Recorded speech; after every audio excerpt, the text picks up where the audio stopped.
Yo, what up, Grizz Nation, and welcome back to another Grizz 901, your live post-game show right here at Bluff City Media. I'm Daniel, and we're going to be joined not by Nate tonight. He's actually off with a little bit of work duties. Yes, we do have real jobs other than this, but Nate's out tonight. So we brought in one of the Bucks, Uncle Buck. So Drew Gann will be here with us very shortly, and I promise you, I was blown away, and I know you all are. We're going to cover this and so much more with the final 8-ish minutes. Like, I think the game was tied roughly with 8 minutes to go, and then what happened with a 19-point win by it was a 21-point win. I got to carry my extra one there, but a 21-point win there by the Oklahoma City Thunder just showed really who they are as a team and how they're firing on all cylinders, but also they have all their bullets in the chamber right now, and the Grizzlies just do not. We're going to talk a little bit about John Morant, Desmond Bane, stinker tonight. Scottie Pippen, another good game out of him. But there will be no Grizz Trivia tonight and really no look ahead. We want to make sure we get the game and just talk throughout the entire game just overall because, honestly, it's March Madness. I got better things to do. I know you do too. But thank you all for joining us. If you're watching over on YouTube, we appreciate you. This is where the magic happens. But if you're watching over on Twitter, join us over on YouTube at Bluff City Media. Go ahead and like, subscribe, if you don't mind, over here at the YouTube page. We would very much appreciate it. All right, let's go ahead and get the show started.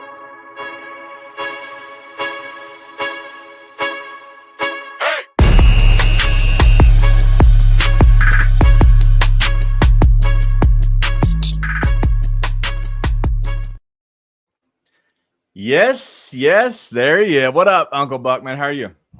I'm good. Hey, this is a full weekend. Listen, it's not all bad for me, okay? I got 2 teams in the Sweet 16, and I got a ranked baseball team to cheer for, but, I'd much rather the Grizzlies, entertain me. I thought most of the game was entertaining. Ended poorly. In all honesty, I watched majority of the game. I didn't miss very much at all until the last 8 minutes. The Grizzlies tie it. Yeah. My kid is whatever. She's getting older, and she threw me for a loop, and she wanted me to lay down with her, and I forgot my phone. No craziness about it. Got my phone, and oh my God, we're literally down. And so I'm trying to figure out what happened.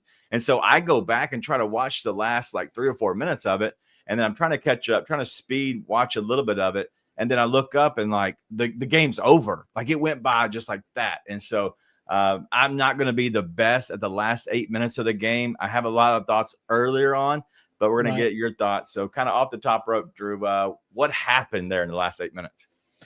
Well, I mean, it was just a delayed version of what's happened every other time we played them. We had a bad quarter, and the avalanche happened. They let the Grizzlies, and I say let the Grizzlies because let's be honest, Desmond Bane was 1 for 12 today and John Morant didn't play. They let the Grizzlies stay in the game for a long time.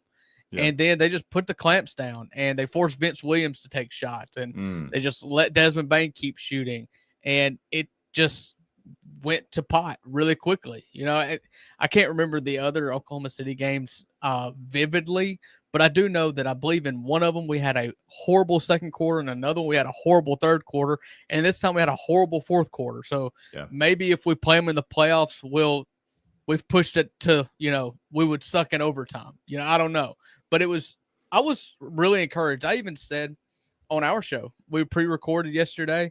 It came out today. I said on our show, listen, this is about feeling good going into the playoffs at this point. I don't care about necessarily we have to get to this seed anymore because I don't really like our matchups against anyone. It's all about confidence. And I felt like a loss against Oklahoma City, you could leave with some confidence. And, you played 42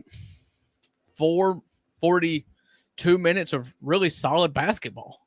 Yeah. And you had a lot to be happy about, especially if you were 2 players in particular. And, and then it just got away from you. I mean, Oklahoma City does what great teams do. And when it comes nut cutting time, they cut the water off and they execute it on the offensive side of the ball. Yeah. And that's kind of what it breaks down to is you look at, all the comments that are coming through. One, I appreciate it because it does help me kind of get through a little bit. But as Kenny was saying, I think this is Pennington. I think this is the best thing I've seen so far. This is why OKC is 61-12. The defense. I went back and watched a little bit of it, and all I kept seeing is the active hands and how active they were. But in all honesty, they were sagging off a little bit more, and they're more in the passing lanes. Mm-hmm. And I think that's where they kind of turned it up. And honestly, they probably weren't trying very hard. I'm just going to be honest. The Grizzlies look fine. Nate actually texted during the show, and he said, "I just looked at the score.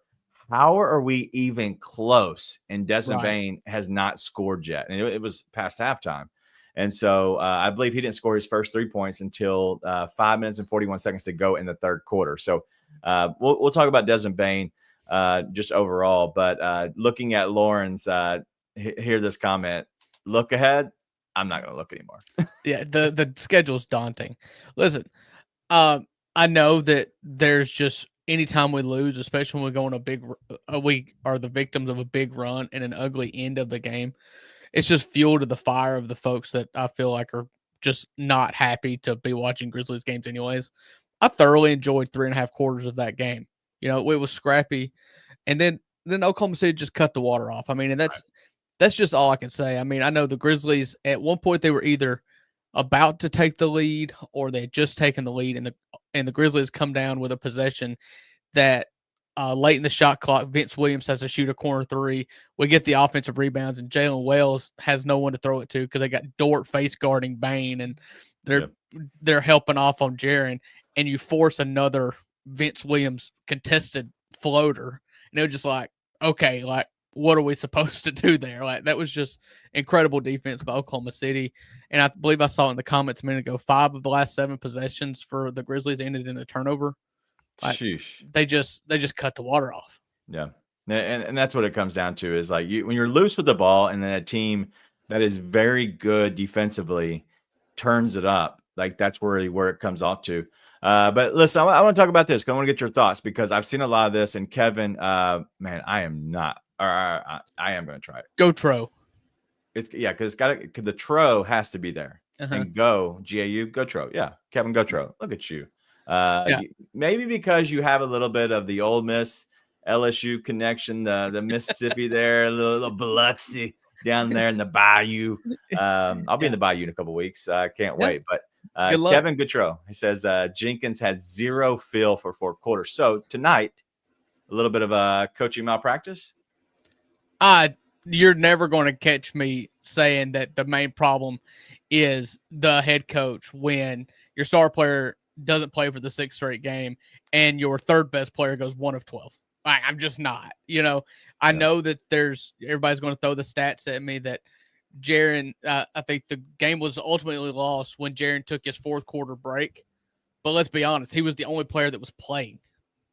There was no help around him. Scottie Pippen was really good, but I don't know what he played 8. He was out of the game for a minute and 45 seconds, and Oklahoma City extended the lead from 5 to 12 or something like that.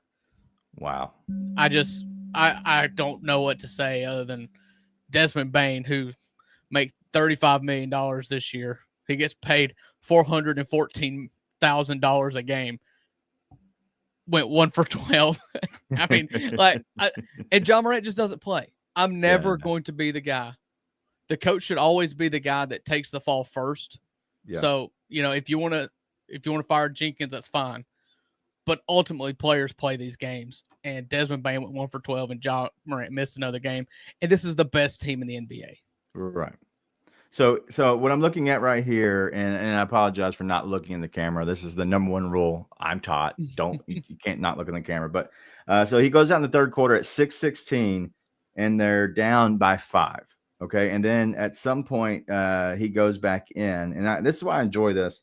So 4 minutes. He went back in 4:45 or something like that. Yeah, 4:37. He goes back in, and it's 99. So they never scored while he's out to 112. Okay, not a coach's fault. You got to sub a guy out. And so he plays the rest of the quarter, I do believe. I don't think that there's okay, so he comes back out 102 122. So that didn't help that much. All right. No. So they went on a big run there. Yeah. And so he sits out through the end of the quarter and comes back in. And so at that point, it's But ugly. Jaren But was great tonight. yeah. But like I don't know what you expect. Like, is it Jenkins' fault unless he plays Jaren 48 minutes? I mean, that's just not how it's played in the NBA. And listen, I've been called a protector of Taylor Jenkins here in the comments, and trust me, if they want to pay me for that role, I'll do it, and I'll be more vigorous than what I am right now. I just feel like it's common sense. Like Desmond Bane went 1 for 12, and John Morant's not playing. Oklahoma City is the best team in the league. Jaren, what was Jaren played 31 minutes? I believe that is I would true. love that number to be higher, but also don't expect our starters to play 12 minutes in the fourth quarter every night. Yeah. Well, if you look at it, so if in all honesty, if that's true, if he's out at 6:16 and he's back in at 4:37, that's not a lot of time. Like that he's out of that game. And Keith, I love Keith. He's always in the comments. I look forward to. I value Keith here. It's not minutes, it's rhythm. Like this is game 60, 65. Like I don't really care about rhythm. The rhythm changes because we've got a different lineup. We've got another laundry list, a CBS receipt of injured players again. Like, I don't really understand rhythm. I don't guess. Yeah.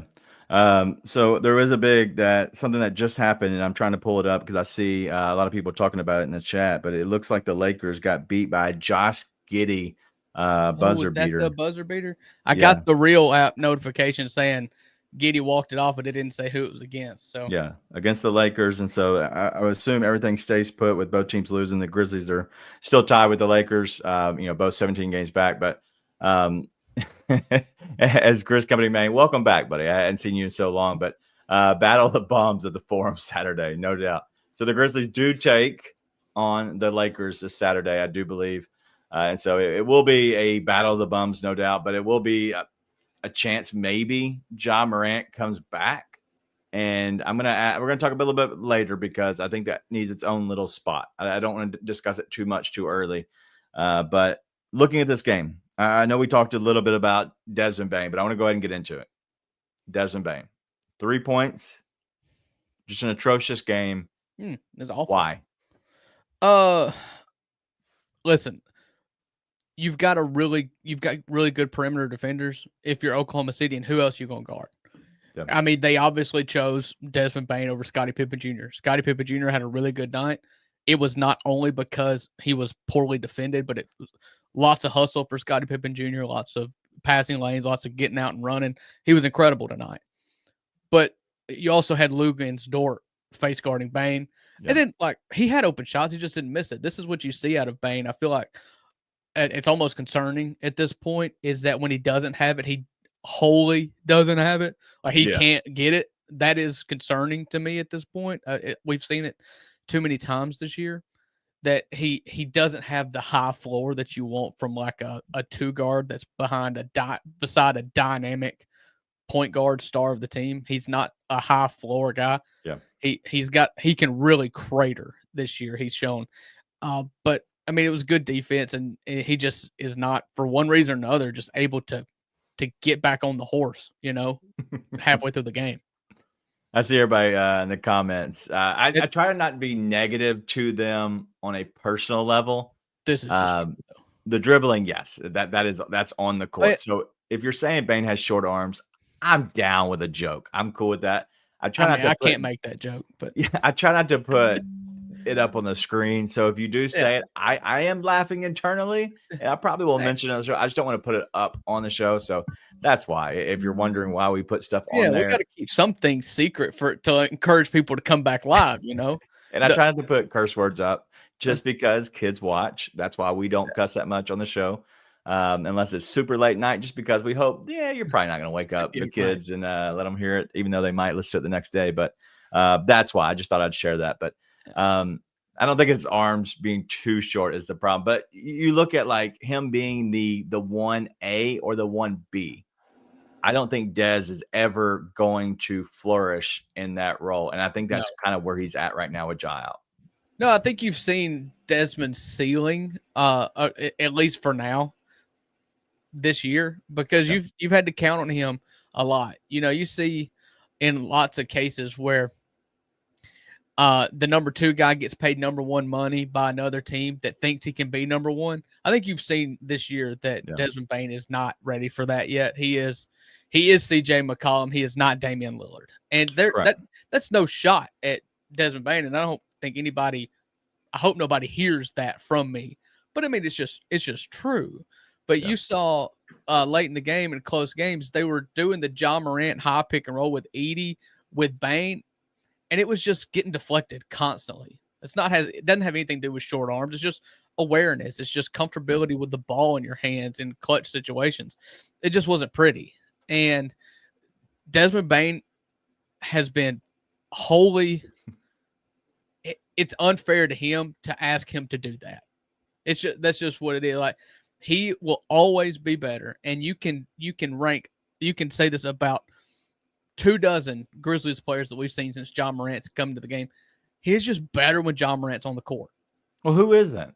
I know, and it Besides seems stupid to say, but you remember Zaire Williams is probably the best example. If John Morant's on the floor, he's catching lobs all game long. If he's not, it's like he's dribbling with his forehead. Yeah. Well, okay, so let's bring up this because Keith, who we do love on the show, and listen, I will say, I love that people still speak their mind because 100%, I will target people and go right back at you, not because I don't like you, probably because I respect you. So Keith is one of the guys who will speak his mind freely, whether you agree with me or not. That's how this show is. Like, Right. I want you to speak your mind, whether it's you, Drew, on the show, whether it's you in the comments. All right. So he's saying it's unfair what we're paying him. That's too much. One, I don't think it's unfair what he's making. I think what he's making is probably the second, maybe third best player. Do you think what he's making makes him a good 2 or 3, or do you think he should be 2 or 1 on a team? Just the contract. Just the contract. Just the contract. It's so hard to say because you have to think about it when it was signed. When it was signed, you felt like there were 29 other teams that would sign him to this deal. And I'm going to say it again. Like, I put up, you expect John Morant to be playing basketball alongside Desmond Bane, or else Desmond Bane doesn't look like a $35 million player. And that's what we're seeing right now, is that he doesn't look like a $35 million player. But I'm going to put some of that on John Morant not playing. Yeah, I agree.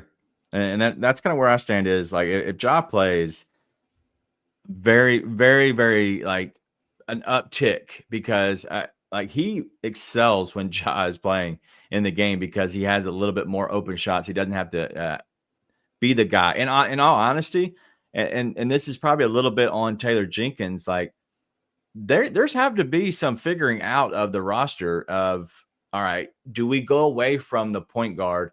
And in the regular season, you can take those chances as a head coach because you have your best player on the team and you think, hey, can we do away with a backup point guard and run it with Des and maybe Luke just to get by those 6 to 7 minutes in the first half and then maybe 2 or 3 minutes in the second half? You can that's 10 minutes a game. You can easily do away with that and try to figure that out so you don't have to play an extra player and give more guys the rhythm. The problem is it's never worked. And so eventually they had to just kind of go away from it. But then, like, Ja's hurt again, so you can't really find a rhythm and try things out because Ja's always been hurt. And with them only doing what they've been doing this year when he's in the game, it really hasn't been special either. And so that's really been the issue. But if you look at his season overall, he's averaging 19 points, and he's played much better since his initial bad start. If you take away his first 10 or 15 games, he's probably averaging like 21, 22 points a game. Like, he's playing fine. It's just the turnovers because he's been being forced into a role because Ja's been out so much. Yeah. Well, I mean, he's just not meant for this role. It's just not. And it's unfair. The role without Ja. Right. It's just not fair. Like, when Ja's in the game, Desmond Bane is catching should be catching a lot of wide open wing threes after a job, drive and kick. That's what you should be getting a lot of design plays, not Desmond Bane bringing the ball up the court. Yeah. If there's one major beef I have with kind of this offense that they run and being so quick is that it doesn't really have a point guard that initiates the offense every time. And Desmond Bane doesn't know what to do when Jaren Jackson Jr. brings the ball up the court. Yeah. And nor should he. Like, it should be, to me, in my opinion, if the reason why Tyus Jones was so good is because he initiated the offense. He got everything set when John Morant was on the bench or when he was hurt. Now, you're not letting Scottie Pippen do that or even Luke Kennard do that. It's more like a committee. And instead of having one person making everybody better, it just kind of seems like everybody just kind of gets a little worse. Right. No doubt. And it was a tough game. And listen, I'll give all the love to the Thunder because I respect, them a lot. I think they're very good, and they're probably, if not the best team, they're definitely one of the top two. But Zach here, I always love to show a little bit of the love to the opposing fans, especially coming in there and they're kind, like always. But Thunder fan here, Memphis is tough, all capital letters. I disagree. They're going to be a force in the playoffs if healthy. I also disagree, but we do appreciate you coming by. I just don't see it, and I don't see the toughness from this team. I would not use this team and use the tough word ever. Like, I think that they are a finesse team. After losing Steven Adams and losing Dylan Brooks, you lost a lot of your grit. And because of that, you try to have that with a guy that's more of a feel, and Jalen Wells, he's hit the wall a little bit. Zach Edey doesn't have the mobility and doesn't have the he has crab claws for hands as well. Yeah, I don't want to get on Zach Edey because I can so bad. It pisses me off still. You're a big college football guy. This is the best analogy I've come up with how this team is playing this year. And you remember everybody loved RIP Mike Leach. The wide open run and gun. Yep. They were cute, they were fun, they were high speed. And if you didn't know what you were getting into, he was going to make you sweat. And every year 100%. They were going to beat every team they should beat, and they would play close games against maybe one team they shouldn't beat. But when it came nut cutting time against teams that just had a better scheme, had better players, they looked horrible. And this team and this offense is very much they've tried and they've branded themselves with this new offense as the change of pace, cute little, we're going to spread you out and run a bunch of 5-yard cuts and a death by 1,000 paper cuts kind of offense. And when you play guys like teams like Oklahoma City and the Lakers or the Warriors, like, it just doesn't work. Yeah. You just get squashed. Well, and that's what I've always disagreed on. And we're literally halfway through the show. Appreciate everybody watching here. I'm Daniel. That is Drew Gann here with me with the $2 Sports Show. He's live every Tuesday and Thursday at noon here on Bluff City Media Network. They're live, just kind of hanging out, just like we are live. Come hang out with them. So if it's during your lunch hour, I know Vernon is a big name, especially in this city. Dude, check. Ain't no reason you can watch him later. 100%. But the $2 Sports Show, nobody interacts with you on the show from the other show. Love the show. I watch it a lot. But if you go to the $2 Sports Show, I promise you'll get the interaction just as you get here. It's very much the same kind of feel. I also will be on in the morning with Luke Hatmaker, the Daily Grind, 7:30 a.m. Central. Make sure you tune in. But this is Grizz 901. If you're watching here, whether it's the next day on a recorded version and you can't see the live chat, we're trying some different things out. We're trying to pull out the video and send it out a different way. And so if you, for some reason, don't see the live chat, you're missing out. So the live version after the weekday games and every single playoff game, we'll make sure we're here.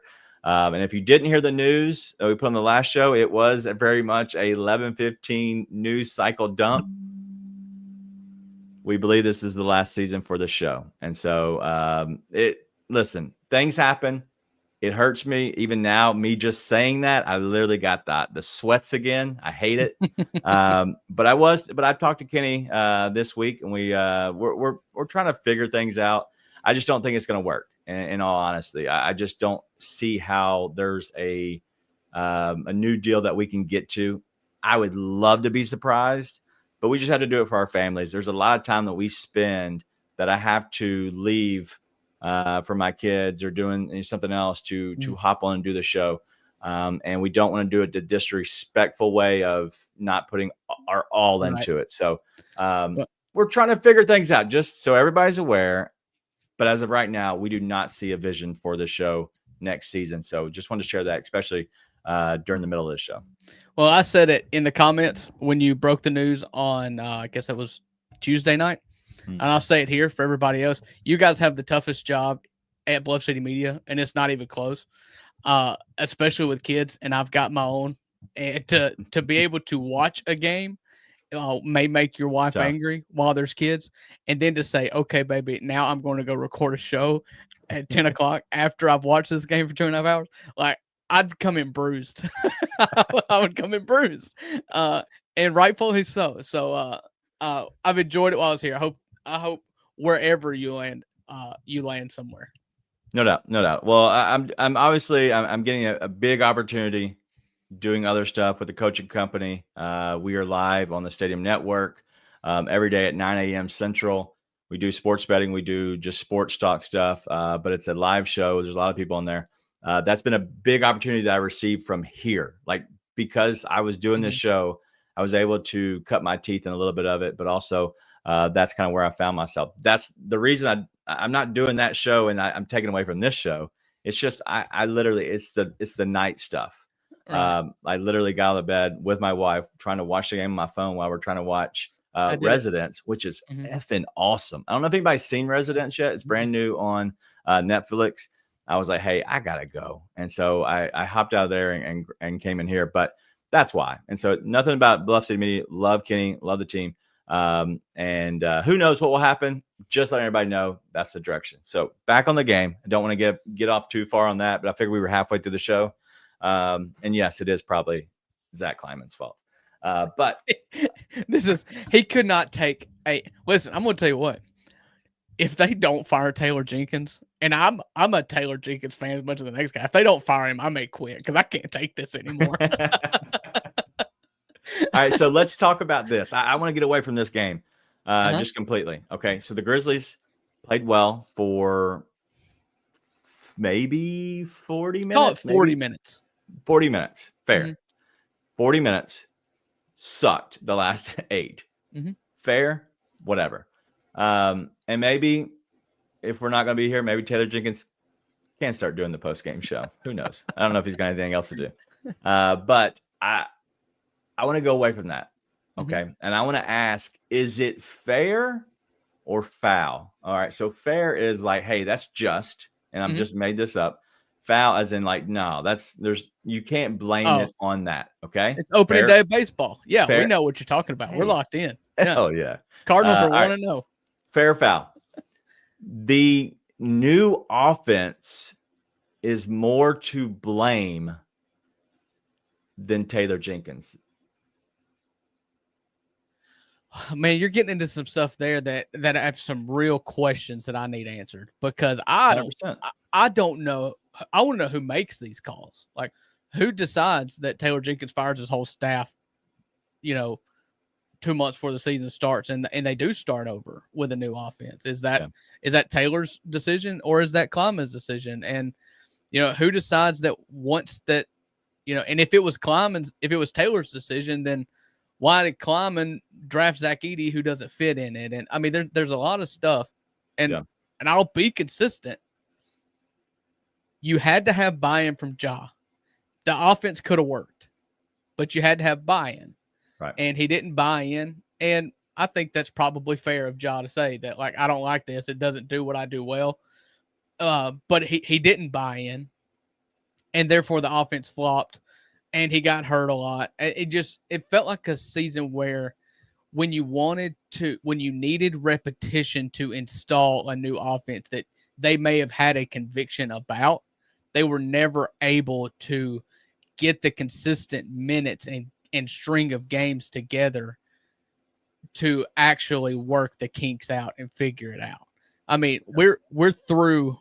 I don't know what the Grizzlies record is right now, but we're through like, is this game 71, 72?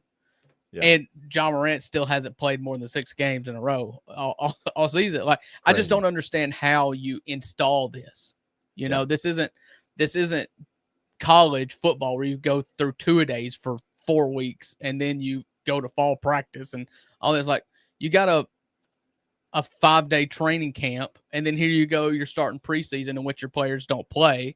Yeah. And then you go into a season in which your star player doesn't play more than 6 games the whole season. Like, I don't know. I don't know who to blame. The only thing I'll say is whoever you blame, there's a pie chart. That's what I've talked about on our show. There's a pie chart. And the only people that I will argue with and say you're dead wrong is to say that 100% of the blame is on any one person or one thing. Yeah. It's coaching, it's front office, it's players. There's 3 pieces of this pie. The only people that are wrong is the ones who put 100% on one of those.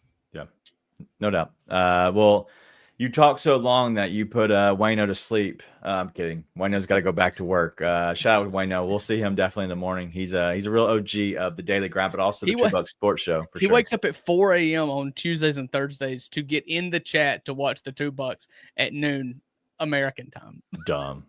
Wayno, so dumb. You're an idiot. Just complete idiot. All right, so I get that, and I do think it's the offense, because I think if you didn't have the same offense, I think there'd be a lot of concerns about Taylor Jenkins still. So I think Taylor Jenkins has his issues no matter what. I do. Because Taylor Jenkins thing, the offense was a new complaint this year, but last year there were complaints about starter minutes and about not calling 100%. Timeouts to end runs and late game stuff. Like, that was here before this season. Yeah. So I think his complaints have been the same, but he's been consistently like that. And so because he's consistently like that, I just accept it, like, for the most part. And yes, King Meeks, it can be a mixture of all. I get that. I'm just asking the question. Your content has to be better than just a mixture. Get out of here, King Meeks. No, but I do think that it is a mixture for sure. But I want to try to see if we can dissect it a little bit more, because I have questions about players. And so, fair or foul? I do think that Oh, I'm sorry. I'm trying to move on. Go ahead. Finish your thoughts. Okay. If you were running the same offense, despite Ja missing games, it would be easier to inject it back into the rotation and pick up where you left off. Okay, go ahead. All right. So, fair or foul? If we get 25 more games played out of Ja Morant, would you say it's fair or foul the Grizzlies would have a better season, even though we have everything else, such as the offense, and you have Taylor Jenkins? We would have a better season and feel better about this team, no matter the other circumstances. Fair or foul, Ja just playing more would take care of a lot of the other issues. 100%. That you hit that one at dead center field. That's how fair that is. You cannot, in the NBA, in which you've got max players that take up, I think, 30% of your salary cap. You cannot have one of those players be your star player and he doesn't play and expect to have success. Yeah. All right. Well, fair or foul? The lack of leadership and lack of what we consider now toughness is a direct reflection on the head coach. In part, I would say fair. Okay. I think in part because I believe that a good coach can get players to buy in and to play harder than what they may want to.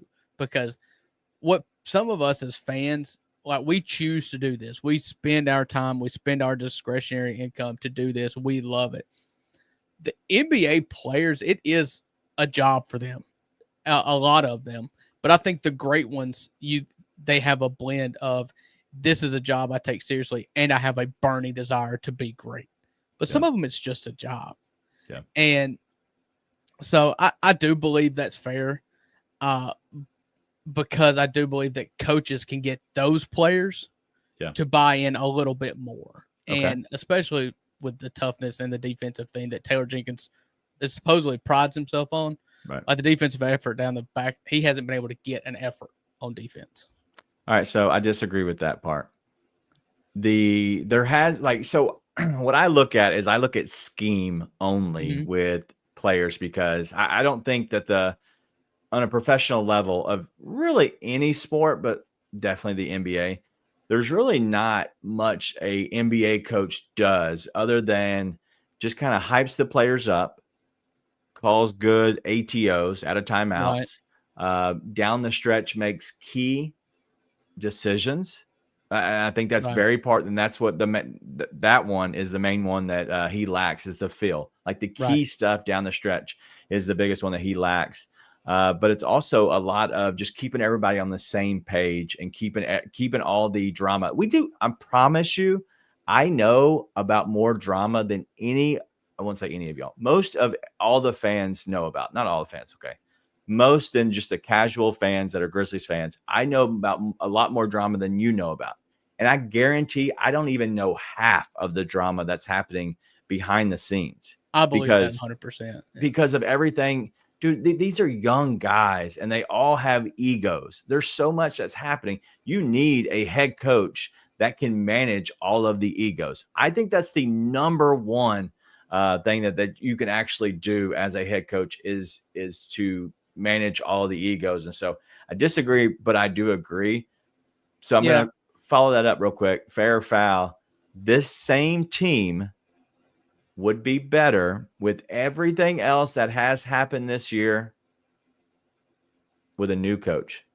They would be a better season, a better team with a new coach. I'm not even telling you the coach, a new coach. Fair or foul? I mean, that's the big question, isn't it? Like, I feel like where I once was in the majority, I feel like I'm in the minority pretty vastly now.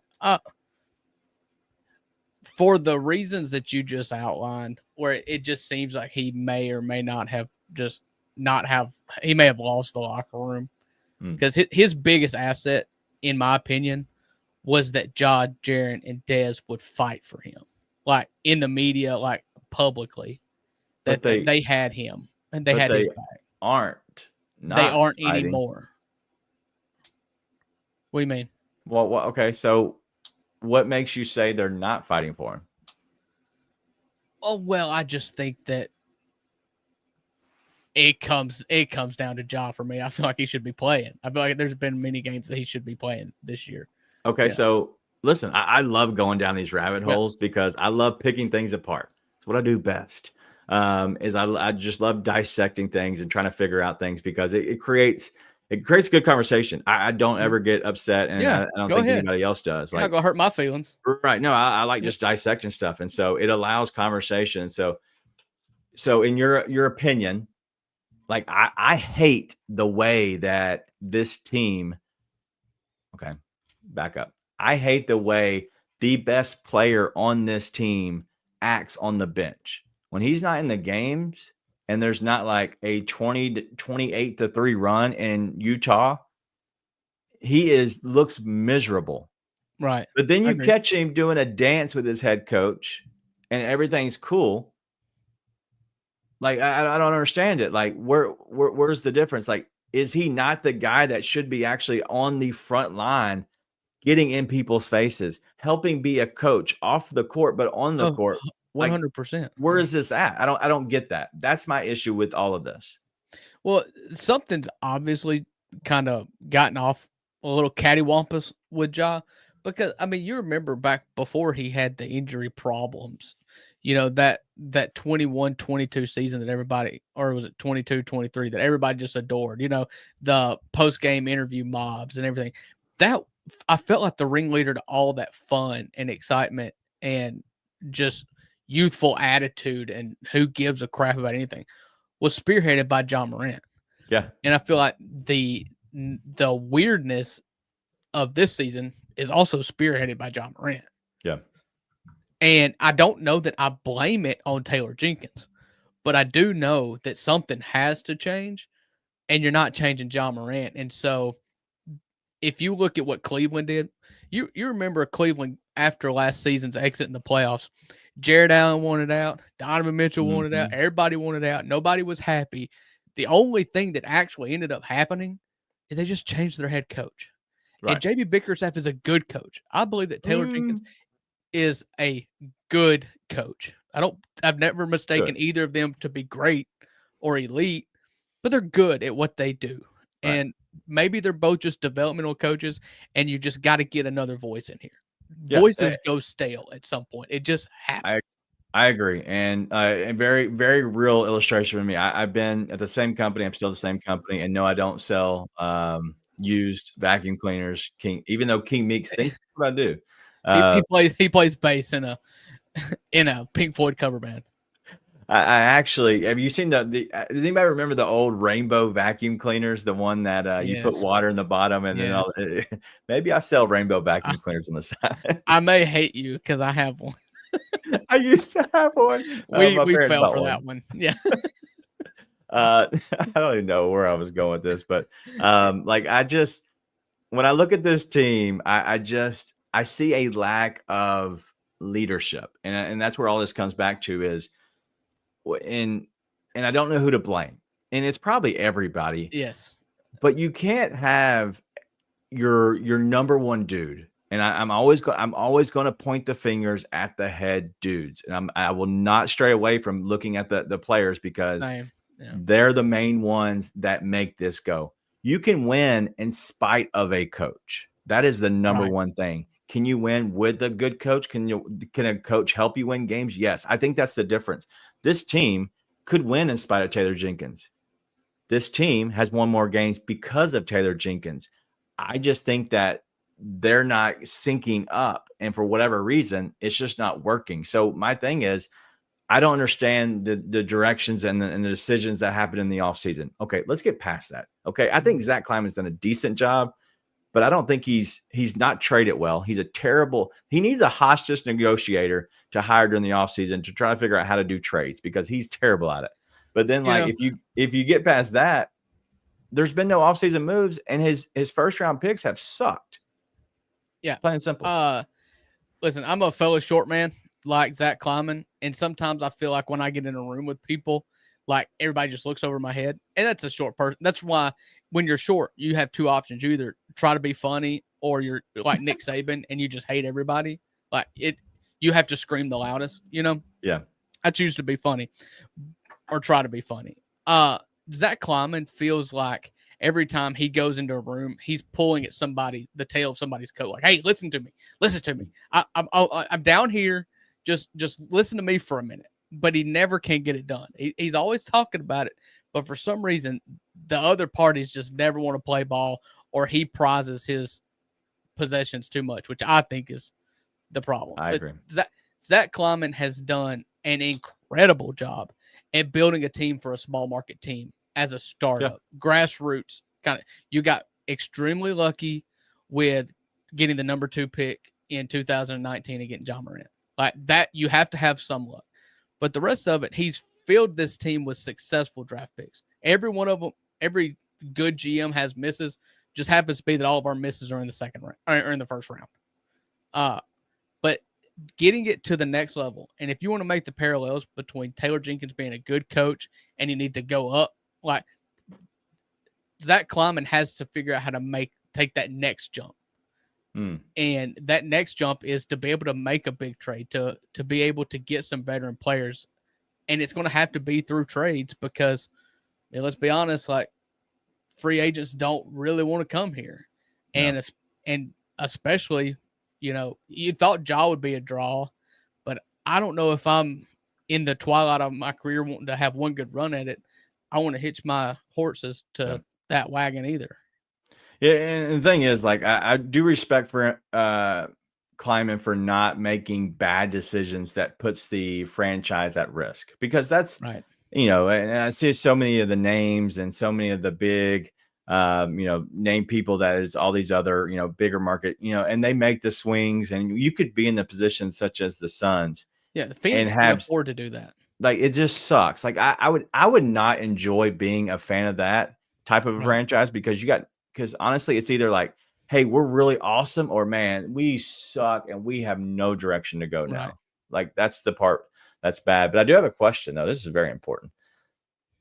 Looks like Zach Kleiman's 6'1". Does he stare and look over you? Oh yeah, if he's 6'1". Listen, your boy's 5'6" in boots, okay? It's I know me and Rusty look like the same height when we're standing screen by screen. Right. Not the case in real life. Yeah. All right. Well, I do have a real question, and we've been going so long on this. I might end the show with some Grizz trivia just off the top of my head because I'm just curious. Some King Meeks Grizz trivia.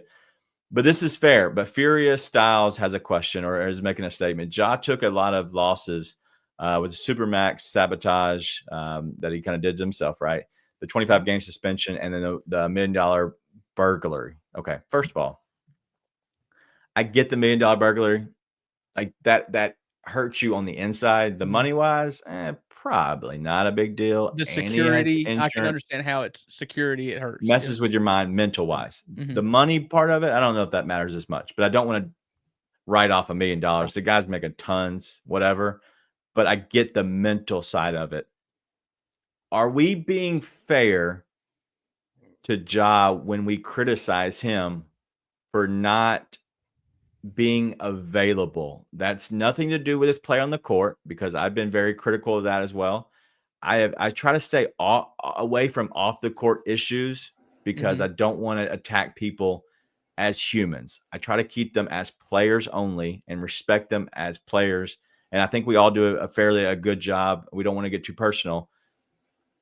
But are we being fair to him because maybe his mental stuff that he's going through is a direct correlation of this? Well, I mean, let's just start from the top, I guess. Supermax sabotage, that was because of the double incidents in which you flashed a gun. That's you got the 25-game suspension because of that. And I mean, yeah, that's on him. You can think that and I totally think he thinks this is that the league was unfair to punish him to the extent in which they did. But the fact of the matter is like you did it and then you did it again, sorry, and with the, that's the same thing I tell my kids. Like I've told you once, I'm not going to tell you again kind of thing. Right. And then with the burglary, like it's already been addressed. Like I can understand how that messes with your psyche, but I'd have a hard time thinking that that's 100% what it is that is the reason for this season. I think it has more to do with missing games because of injury. You look and see what other superstars are doing around the league, like Joel Embiid and like LeBron James and like all these guys who just kind of coast through the regular season. And I think that's kind of what he feels like he needs to do. Yeah. Ultimately, I just think it's fair to blame him or to criticize him because this is a business for him as well. And the NBA has a very bad problem with players sitting and resting and not playing games and faking injuries to sit out and all this. And it'd all just be corrected if you played basketball. That's what we pay you to do. And if all of this is legitimate injuries, then I apologize. Yeah. Well, and that's the thing is like you want to look at him as a player, and it's so tough to because I think there's more going on, but you have to be fair because there's a lot of weird things happening. And so I don't want to I don't want to steer away from him because I do think it's deserving in some areas. Like he's very much self-sabotaged himself in many ways. He is still 25 years old. He's still getting back on track and trying to find things out. Right. This is a weird season. I don't get it. I don't understand what is actually happening with him. But I do hope that we see him get right personally. I could care less about if he never plays another minute for the Grizzlies. If he gets himself right, so be it. We'll figure things out. Yeah, he seems unhappy.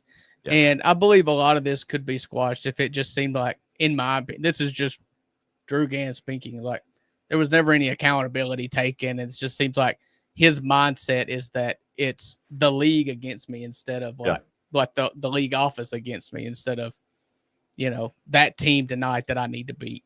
Yep, no doubt. I agree. Well, we'll see. We'll get into a lot more. I do have something I want to bring up here is Bobby Howard, who, I love Bobby, who does a lot of stuff for the Oklahoma Sooners. I believe Bobby does do some content for the OKC Thunder. I don't know if it's part of it's called Schooner Pod.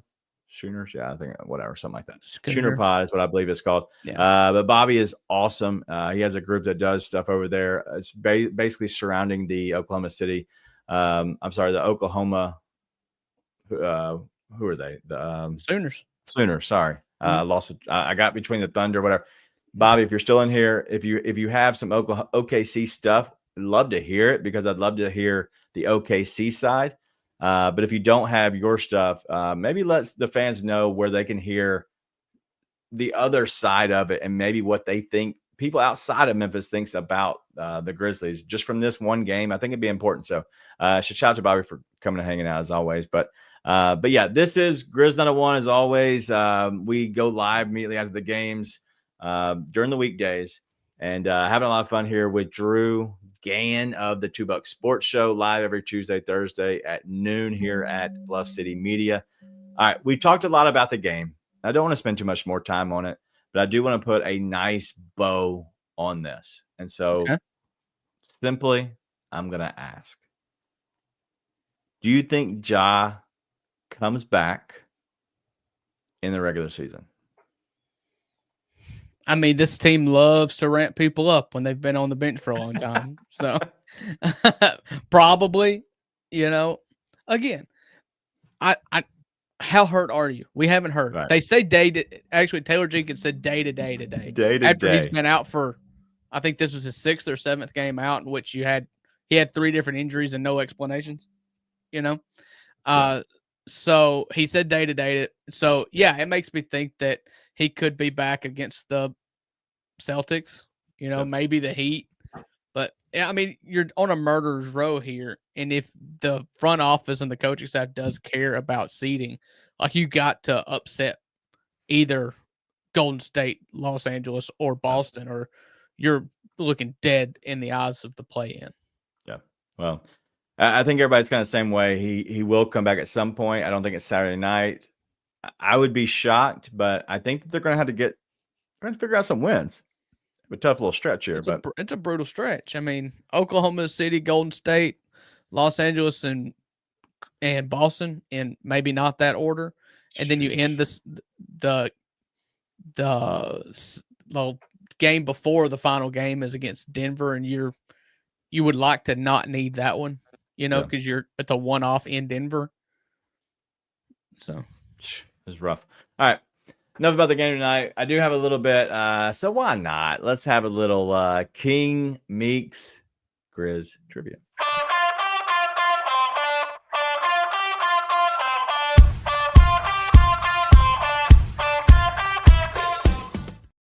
All right, I got a very important question. I was going to try to do this a little bit earlier and put the graphics up, so I do apologize. There are no graphics, but I do have a question.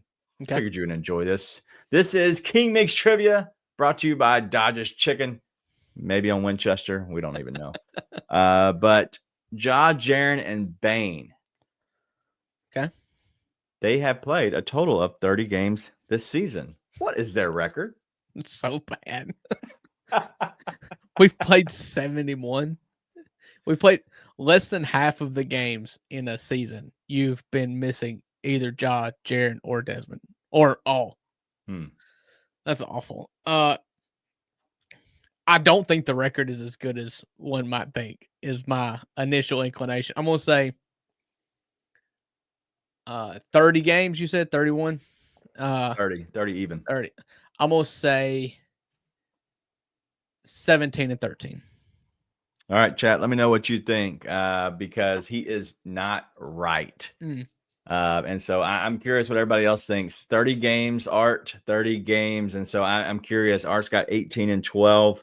Art is not right. Lauren, 17 and 13, not right. Austin, very close. Austin's the closest one so far, 30 and 0. I'm joking. I'm joking. I was about to say, wow. 15 and 15 Everybody's kind of in the ballpark that I was at, though. It wasn't like 23 and 7, was it? No. So I will say that they started off very hot. And I believe it was like 10 and 2 at the very beginning. Right. And it slowed down very much. Somebody did get it right already, but it slowed down tremendously. And it became they were playing 500. And literally I was going through it and I was looking and it was win, loss, win, loss, win, loss, win, loss. And it was just starting to just add up. But we did have somebody get it right. And so I'll go ahead and nobody else has got it since that. So Lauren, 19 and 11 within the 30 games. It's been one crazy that it isn't better than that. And I thought when I was looking it up, I thought it was going to be much better than that just because you know how they it's because that's what you think they should be. Yeah. Right.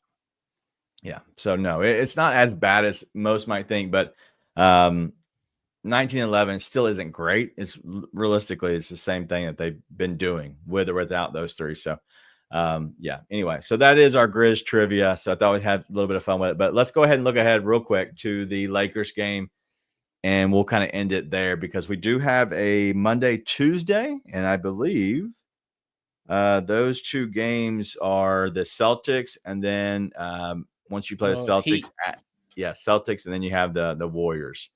Okay, then the Heat. Okay. Yeah. I've been getting these games all backwards, out of order. You just probably need to go to sleep. Probably. Yeah, so the Warriors and then the Thursday TNT game against the Heat. I'm guessing that's still a TNT game. And then it's at Heat, at Pistons, at Hornets. Anyway, Lakers, Saturday night. The Grizzlies need it. How in the world do they figure it out? A massive game by Jaren Jackson Jr. There's no one in the post that can stop him. You know, their biggest guy is Luka, probably just girth. That's the favorite word of Grizz 901. And we know Luka is not capable of playing defense. So hopefully you can get matched up with a lot of minutes with Rui Hachimura or something like that. The team is not going to win many games without Ja. But the games they do win, it's going to have to be Jaren. And then it's going to have to be a pretty much stellar effort from everybody else. Yeah. You saw what Jaren had a good game tonight. I think he shot 50% from the field. He shot over 50% from three, I think. And he had 27, 30 points, something like that. It wasn't enough because Dez went 1 for 12. You can't have Dez go 1 for 12. Yeah. Well, this team is beat. The Lakers, I think, can be beat right now because they are squarely in the playoffs, which is the only thing they care about. They're not thinking about seeding or matchups or anything like that. They've got LeBron James and Luka Doncic. They're going to walk into any series confidently. So just go and try to steal one. So no Rui. He's not back still. Jackson Hayes is their center at the moment. They just signed Jordan Goodwin, which doesn't scare me. They let go of Cam Reddish, which I thought Cam Reddish was going to be so much better. It was always character with him, though, wasn't it? Even at Duke, he quit on that Duke team. Right. Yeah. I don't think he played his the last game in the tournament because he was hurt. AWOL. Yeah. Yeah.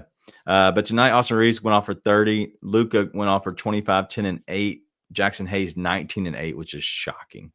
LeBron 17, 5 rebounds, 12 assists. Dorian Finney-Smith, dude, he's not good. I'm glad we did not pay him. Dodged a bullet. Yeah, but the rest of their team sucks. Like I don't connect 0 points tonight, 12 minutes. He's just not getting the minutes. He has not played well lately. And so who knows? But King Meeks thinks Rui will figure out a way to be back for Memphis because that's what he does. Of course, why wouldn't he? Yeah. I just don't. I see the Grizzlies. I see a path to victory just in general. This isn't politics. This isn't CNN, but I see a path to victory for the Grizzlies somehow, some way. Duke, you're wondering about them quitting. Well, they're up right now, 62-47 over Arizona. Can't be done with this fast enough to go enjoy another dub for my Dukies. But I've got them winning it all. Hey, me too. My wife was leading at the turn here in our $2/Bluff City Media bracket challenge. Yeah. She took an L. She picked Arizona. Okay, get out of here. But I think that they have a chance to win. Do you think the Grizzlies can figure out a way to win Saturday night? Yes, I do. I do think. And listen, at this point, like I've said, you've got to find a way to go into the playoffs confidently. I'm sorry, but a 3-game winning streak against Miami, Charlotte, and Detroit isn't going to do it. Like you've got to knock off one of these teams. You've got to find a way to convince yourself that you can compete. Yeah, I agree.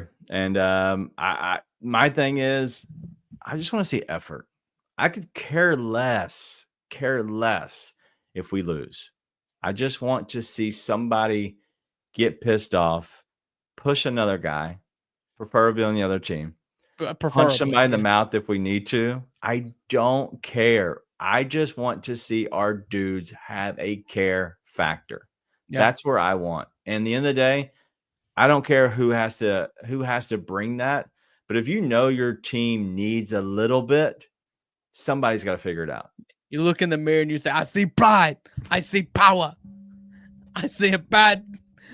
Ain't gonna take no crap off nobody. I see pride.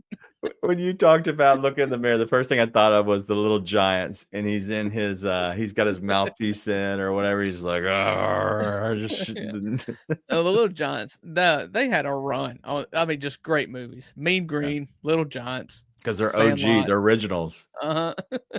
So anyway, all right. Well, that's all the show we got to have tonight. I did not expect us to go this long, but I was having fun dissecting a little bit. But I hope Ja figures out a way to come back because we need him. I hope somebody steps up because we need it. Something's got to happen. When's the Lakers game? Is it Saturday? Saturday at 7:00. Okay. So we'll see. But yes, nice guys do finish last. So I'd like to see a little bit of some nastiness with these Grizzlies because that ain't it. That's what we had. Goon, that's spot on. I love that, Goon. All right.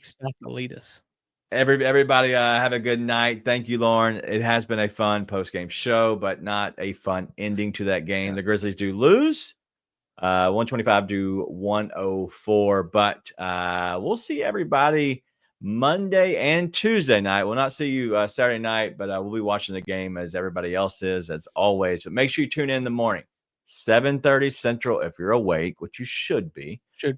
Go ahead and wake up. Check out the Daily Grind. I'll be on there with Luke. We're going to break down the game. I'll have a chance to maybe dissect it a little bit more, think about it, a little bit more of what's going on, and then let Luke be Luke. Luke is crazy, so why not let him just go off for it? So it's going to be a fun night or a fun morning, so make sure you tune in if you can. But that's all we got. Thank you, Drew, for coming and hanging out with us. Yes, we'll hopefully get back Nate on Monday and Tuesday night, but we'll see you all then. Be nice and tell your friends.